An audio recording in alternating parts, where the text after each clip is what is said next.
خلفائے راشدین lecture number 10 موضوع حضرت عمر فاروق رضی اللہ تعالی عنہ۔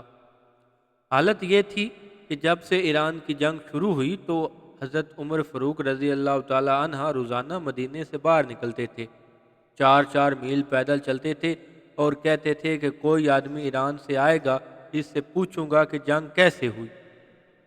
جب جنگ ختم ہوئی تو عمر فاروق روزانہ باہر نکلتے تھے۔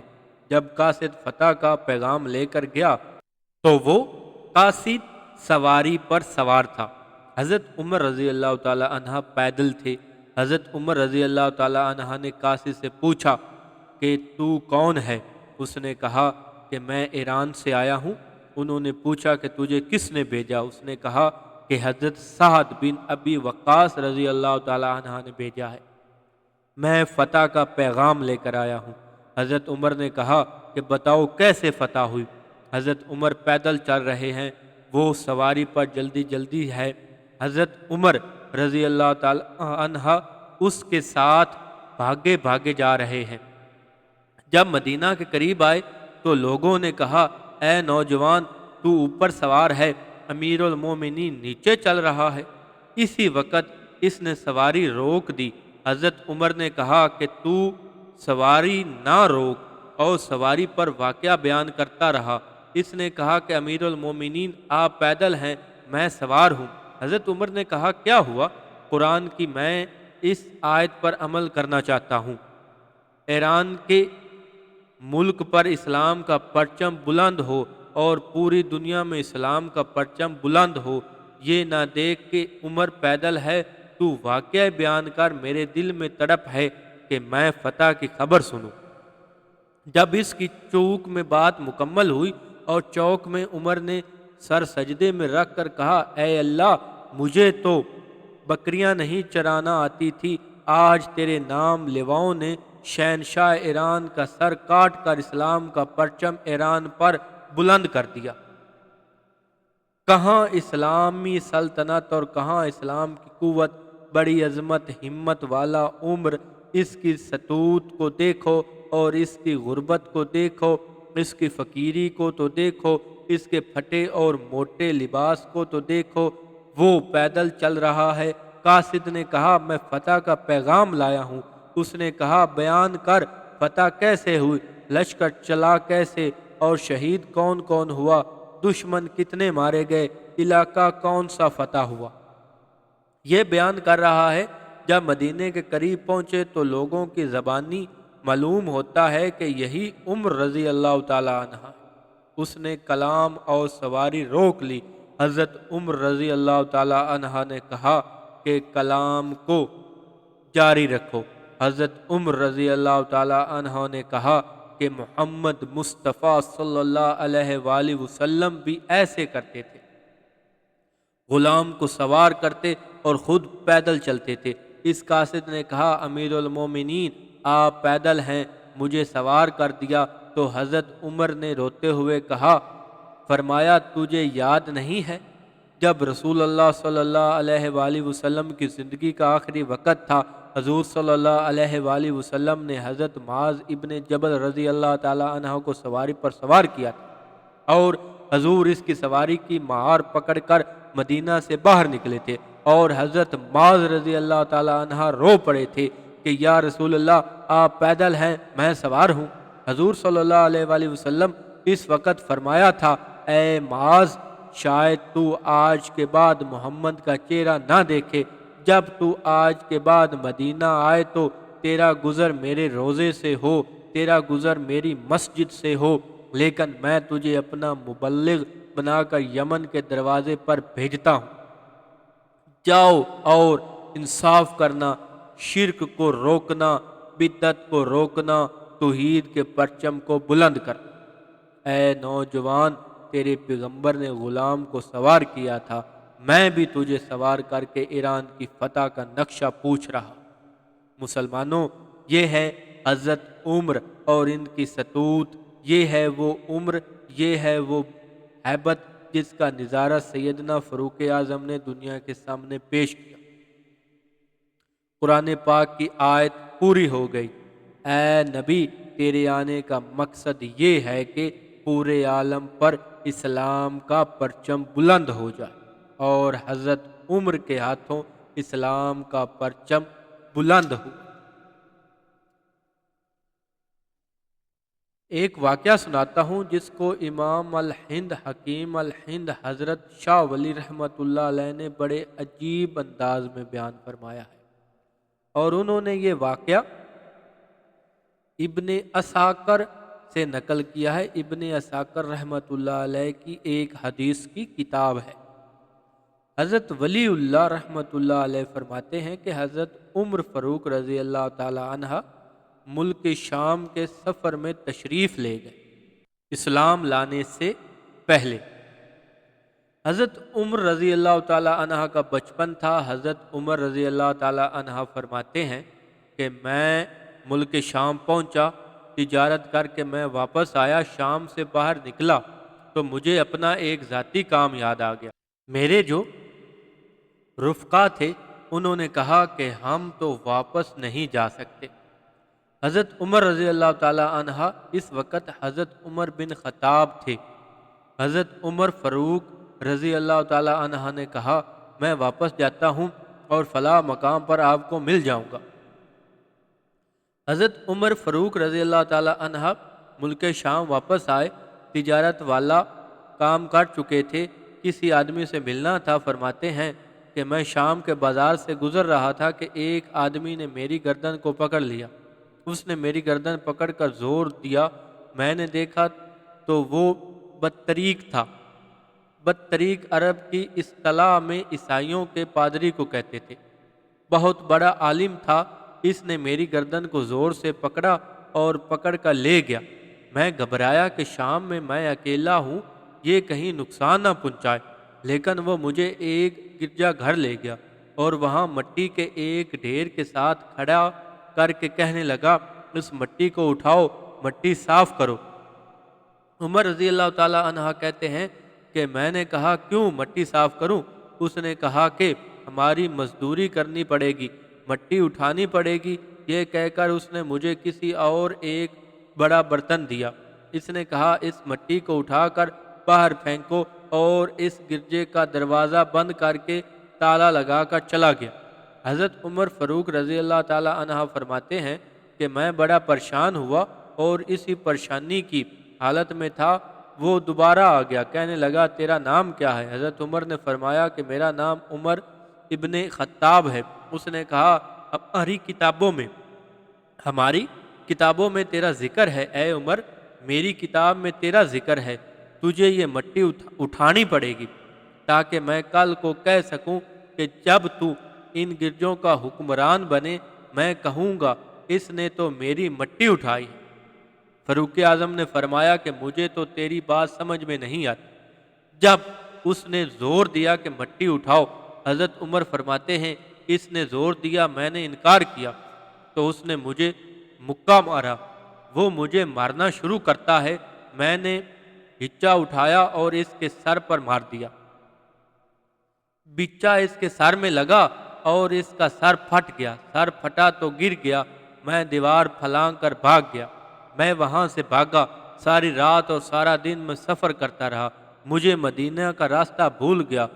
2 دن سفر کے بعد جس جگہ پر میں نے پڑاؤ ڈالا میں نے نظر دوڑائی تو سامنے ایک اور گرجا نظر آیا۔ مجھے دیکھ کر ایک آدمی گرجا سے باہر نکل آیا، مجھے کہنے لگا کہ تم کون ہو؟ میں نے کہا میں مسافر ہوں، راستہ بھول گیا ہوں، میں مدینے جانا چاہتا ہوں، میرے ساتھی مجھ سے بچھڑ گئے ہیں۔ تو وہ مجھے اپنے ساتھ گرجے میں لے گیا، اور گرجے میں لے جا کر اس نے میرے چہرے کو دیکھا، میرے پاؤں کو دیکھا، میرے سراپا کو دیکھ کر مجھ سے پوچھتا ہے کہ تیرا نام کیا ہے؟ میں نے کہا میرا نام عمر ابن خطاب ہے۔ تو کہنے لگا اے عمر خدا کی قسم کھا کر کہتا ہوں کہ میری کتاب میں تیرے چہرے کی ساری نشانیاں موجود ہیں، میں گواہی دیتا ہوں کہ تو وہی عمر ہے جو نبی آخر زمان صلی اللہ علیہ وآلہ وسلم کا دوسرا خلیفہ بنے گا، اور ہمیں ان گرجوں سے نکال کر ان گرجوں پر محمد کا پرچم بلند کرے گا۔ حضرت عمر فاروق فرماتے ہیں کہ میں پادری کی باتیں سن کر حیران تھا۔ تھوڑی دیر کے بعد وہ ایک کاغذ لایا اور کہنے لگا عمر اس کاغذ پر لکھ دو کہ یہ گرجا تیرے لیے وقف ہے۔ میں نے کہا میں کیوں لکھوں، مجھے کیا پتا ہے کہ آئندہ کیا ہوگا۔ اس نے کہا عمر تجھے تو لکھنا پڑے گا۔ عمر فاروق فرماتے ہیں چونکہ اس نے مجھ پر احسان کیا تھا، مجھ پر نیکی کی تھی، مجھے کھانا کھلایا تھا، میں نے کہا چلو میں لکھ دیتا ہوں۔ فاروق اعظم نے لکھ دیا یہ جگہ تیرے لیے ہے۔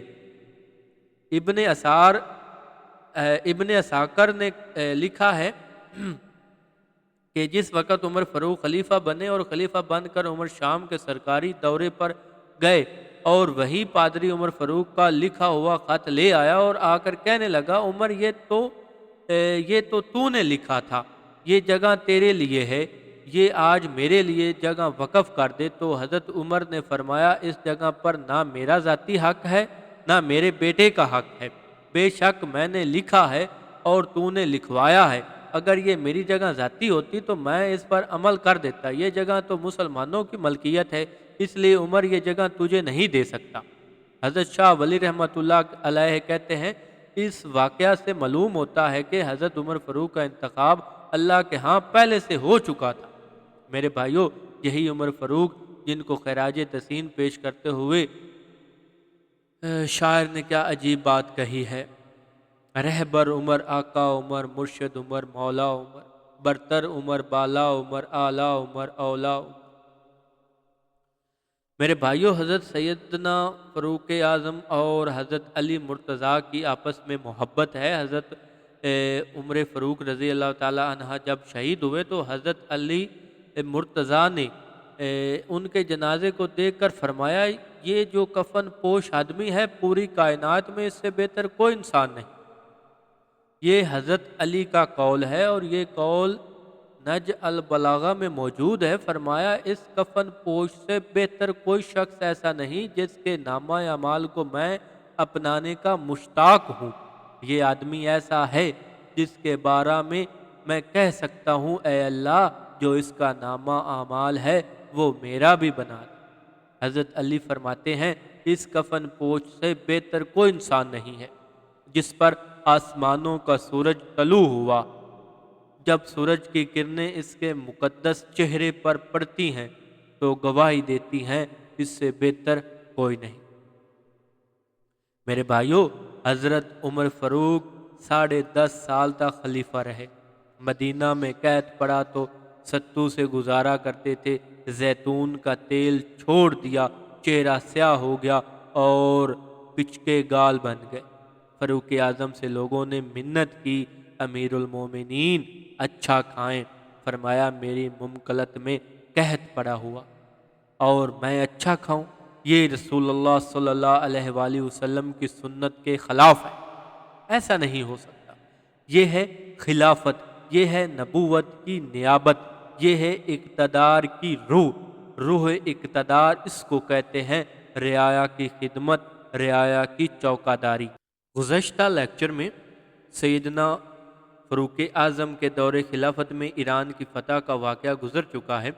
ایک بات اس واقعہ کے حوالے سے حضرت خالد بن ولید کی سناتا ہوں۔ اس جنگ میں حضرت خالد بن ولید شریک تھے اور کمانڈر ان چیف کی حیثیت سے جنگ لڑ رہے تھے۔ حضرت عمر فاروق نے حضرت خالد بن ولید کے بارے میں پوچھا ان کا کیا حال ہے، اس لیے کہ جب جنگ شروع ہونے لگی حضرت خالد بن ولید کے بارے میں شکایتیں تھیں اور لوگ کہتے کہ جس جنگ میں خالد جائے گا پھر فتح ہوگی۔ حضرت فاروق اعظم نے فرمایا کہ فتح انسانوں سے نہیں ہوتی بلکہ فتح رب العالمین کی طرف سے ہوتی ہے۔ حضرت فاروق اعظم نے حضرت عبیدہ کو فرمایا کہ یہ میرا رکا ہے اور یہ رکا حضرت خالد رضی اللہ تعالی عنہ کو ایران عراق میں جا کر پیش کرو۔ اس رکا میں لکھا تھا کہ اے خالد جس وقت تجھے میرا رکا ملے اسی وقت تم کمانڈر ان چیف کے عہدے سے سبق دبوش ہو اور عام سپاہیوں میں بیٹھ جاؤ، اور جس جگہ تم ہو اس جگہ حضرت ابو عبیدہ رضی اللہ تعالی عنہ کو بٹھا دو۔ حضرت ابو عبیدہ رضی اللہ تعالی عنہ وہاں پہنچے، انہوں نے جا کر رکا دیا۔ 1,00,000 فوج سے حضرت خالد رضی اللہ تعالی عنہ خطاب فرما رہے ہیں۔ اور حضرت خالد رضی اللہ تعالی عنہ پہاڑ پر تشریف فرما ہے۔ حضرت ابو عبیدہ نے رکع دیا اور اسی وقت رکع پڑھ کر حضرت ابو عبیدہ رضی اللہ تعالی عنہ کو اپنی جگہ پر بٹھا کر ان کے سر پر تاج رکھ دیا اور خود سپاہیوں میں جا کر بیٹھ گئے۔ سیرت سیدنا فاروق اعظم میں یہ واقعہ موجود ہے۔ مسلمانوں، یہ کوئی چھوٹی سی بات نہیں ہے۔ سپاہیوں میں خالد بیٹھ گئے۔ کون خالد؟ جن کے بارے میں عرب عورتوں کا مقولہ ہے، جس کو امیر احمد خالد نے اپنی کتاب خالد بن ولید میں لکھا کہ نپولن نے شام کی پہاڑیوں پر ایک مرتبہ فتح کی پوری دنیا میں شور مچ گیا کہ جنرل گلف اور نیپولین کے بھیجے ہوئے لوگوں نے بولان کی پہاڑیاں فتح کی اور انہیں پہاڑیوں کو حضرت خالد بن ولید نے 3 دفعہ فتح کیا۔ اسی خالد کے بارے میں کہا، عرب کی عورتیں بانجھ ہو گئی ہیں کہ خالد جیسا بیٹا پیدا کر سکیں۔ جس خالد نے 125 جنگیں لڑی ہیں اور ایک لڑائی میں بھی شکست نہیں کھائی۔ حضرت خالد بن ولید کی موت میدان میں نہیں آئی، بستر پر آئی، جسم پر سینکڑوں زخموں کے نشانات تھے تیروں کی وجہ سے، اور حضرت خالد ان کو دیکھ کر روتے تھے کہ اے اللہ، مجھے شہادت کا مرتبہ نہیں ملا۔ تو ایک بزرگ نے کہا، اے خالد، تجھے شہادت اس لیے نہیں ملی کہ پیغمبر صلی اللہ علیہ وآلہ وسلم نے تجھے سیف اللہ کا لقب دیا تھا، یعنی اللہ کی تلوار۔ اگر جہاد میں تیری گردن کٹ جاتی تو دشمن کہتے کہ اللہ کی تلوار ٹوٹ گئی، اسی وجہ سے تجھے شہادت کا مرتبہ نہیں ملا۔ لوگ کہتے کہ اللہ کی تلوار کیسے ٹوٹ گئی؟ کیا مرتبہ ملا، کیا اعزاز ملا، کیا بلندی ملی، کیا عظمت ملی؟ لیکن یہ ساری رفعت حضرت عمر فاروق کی وسعت سے ان کے حصہ میں آ رہی ہے۔ میرے بھائیو، گزشتہ سال جرمنی میں ایک نمائش ہوئی کتابوں کی۔ یہ وہ تاریخی واقعہ ہے جو امریکہ کے ایک ویکلی رسالے نیوزر ویک میں چھپا کہ جرمنی میں ایک جرمن اطالوی لڑکی کتابوں کی نمائش میں آئی اور اس نے ایک شخصیت پر 7000 کتابیں پیش کی۔ مسز ولیم لڑکی کا نام ہے۔ اس نے 3 گولڈ میڈل آکسفورڈ اور کینیڈا یونیورسٹی سے حاصل کر رکھے ہیں۔ اس لڑکی سے وائس آف امریکہ نے انٹرویو لیا کہ یہ 7000 کتابیں جس شخصیت پر تم یہاں لائی ہو، تم اس سے کیسے متاثر ہوئی؟ تم یہودی اور یہ ایک مسلمان ہے۔ تو اس لڑکی نے جواب میں جو کہا ہے، میں آپ کو بتانا چاہتا ہوں، وہ 7000 کتابیں جس شخصیت پر لائی تھی اس کا نام فاروق اعظم رضی اللہ تعالی عنہ تھا۔ میں آپ کے سامنے حیران کن واقعہ عرض کر رہا ہوں، اور میں آپ کے سامنے شیکسپیئر ورک، روسو گاندھی، ابراہیم لنکن، ہٹلر اور مسولینی کے وہ تاریخی حوالے کوڈ کرنا چاہتا ہوں۔ دنیا کی تاریخ ششدر رہ جاتی ہے جب عمر جیسے خلیفہ کو بدووں کی گلیوں میں اور گاؤں میں پہرا دیتے ہوئے دیکھتی ہے۔ میرے بھائیوں، فاروق اعظم کی کہانی پر بہت کچھ کہا جا سکتا ہے، لیکن میں آپ کے سامنے ایران کی فتح کا وہ تاریخی واقعہ نقل کرنا چاہتا ہوں جو شہنشاہ ایران کے دور میں پیش آیا، جس کو دیکھ کر ہزاروں عیسائیوں نے نبی صلی اللہ علیہ وآلہ وسلم کا کلمہ پڑھ لیا۔ وہ فاروق اعظم کی ہستی تھی۔ اس جرمن لڑکی نے کہا، اس وقت دنیا کے اندر جتنے اسکالر لوگ ہیں، ان کا ایک ہی نعرہ ہے کہ کوئی مذہب نہیں، کوئی دنیا کے اندر ریلیجن کا کنوینشن نہیں، کوئی قانون نہیں۔ ایک چیز ہے اور وہ ہے لبرلزم۔ کیا مطلب آزادی؟ ہر آدمی آزاد ہے، مذہبی آزادی اور پوری دنیا میں انسانوں کی فلاح بہبود کی آزادی۔ اس لڑکی نے انٹرویو دیتے ہوئے کہا، جو وائس آف امریکہ میں آیا، اس نے کہا، عمر فاروق میرا آئیڈیل ہے اور میں نے عمر فاروق پر 7000 کتابیں اپنی لائبریری میں جمع کر رکھی ہیں جو دنیا کی مختلف زبانوں میں چھپی۔ وائس آف امریکہ کے نمائندے نے پوچھا کہ عمر رضی اللہ تعالی عنہ کی کس چیز نے تمہیں متاثر کیا؟ تو اس لڑکی نے کہا، عمر رضی اللہ تعالی عنہ کے مائنڈ نے، کہ وہ آزادی کے علم بردار تھے کہ ایک انسان آزاد ہے، وہ غلام پیدا نہیں ہوا۔ عمر کی اس سوچ نے مجھے متاثر کیا۔ وائس آف امریکہ کے نمائندے نے کہا، اس انٹرنیشنل نمائش میں تو نے 7,000 کتابیں عمر کی پیش کی، تو سب سے بڑی بات عمر کی کون سی پسند آئی؟ اس نے کہا کہ فاروق اعظم نے حج کے موقع پر مکہ میں اعلان کیا تھا کہ میں ہر سال حج کے موقع پر کھلی کچہری لگایا کروں گا، اور میری اس کھلی کچہری میں لوگ گورنروں، قاضیوں اور وزراء کے خلاف شکایت پیش کریں گے۔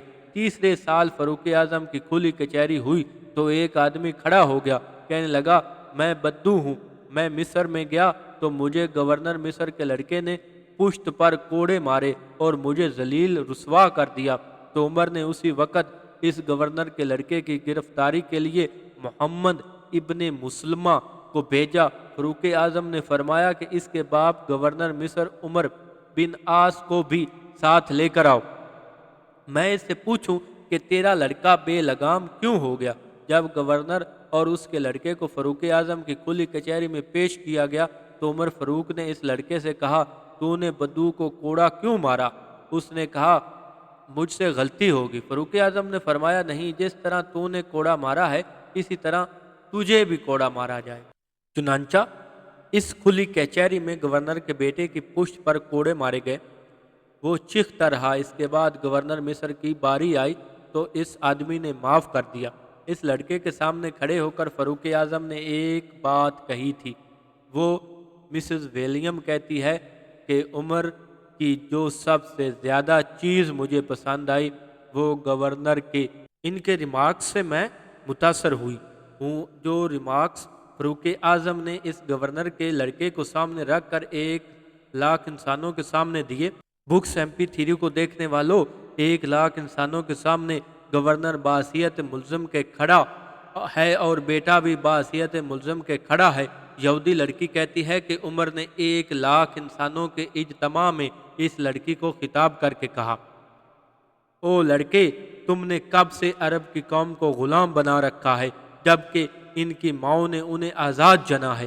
اس لڑکی نے کہا، یہ تصویر دنیا میں سب سے پہلے عمر نے دیا کہ بچہ جب پیدا ہوتا ہے تو آزاد ہوتا ہے، اس پر کوئی پابندی نہیں ہوتی۔ ایک یہودی لڑکی فاروق اعظم کو یہ آزادی دینے پر خراج تحسین پیش کرتی ہے۔ عمر میرا آئیڈیل ہے، عمر میرا پیشوا ہے۔ میرے دوستو، فاروق اعظم کے عمل کو دیکھو۔ مکہ مکرمہ میں فاروق اعظم کی کچہری لگی ہوئی ہے۔ میں چند درخشندہ واقعات فاروق اعظم کے دور کے سنانا چاہتا ہوں۔ فاروق اعظم کے بارے میں کسی نے بڑی عجیب بات کہی ہے کہ میرے دوستوں اور بھائیوں، عمر کتنا عظیم انسان، 10 سال کی خلافت راشدہ کے دور میں ہر سال فاروق اعظم مکہ مکرمہ میں حج کے موقع پر کھلی کچہری لگایا کرتے تھے۔ پاکستان میں بھی کھلی کچہریاں لگتی ہیں، ٹائٹوں کو اندر آنے کی اجازت ہے اور کسی کو نہیں۔ صدر صاحب آ رہے ہیں، کھلی کچہری لگے گی، جو درباری ہیں اندر آ سکتا ہے، جو درباری نہیں اندر نہیں آ سکتا۔ ہے کھلی کچہری نا۔ ایک تھی فاروق اعظم کی کھلی کچہری، لاکھوں کا اجتماع ہوتا تھا۔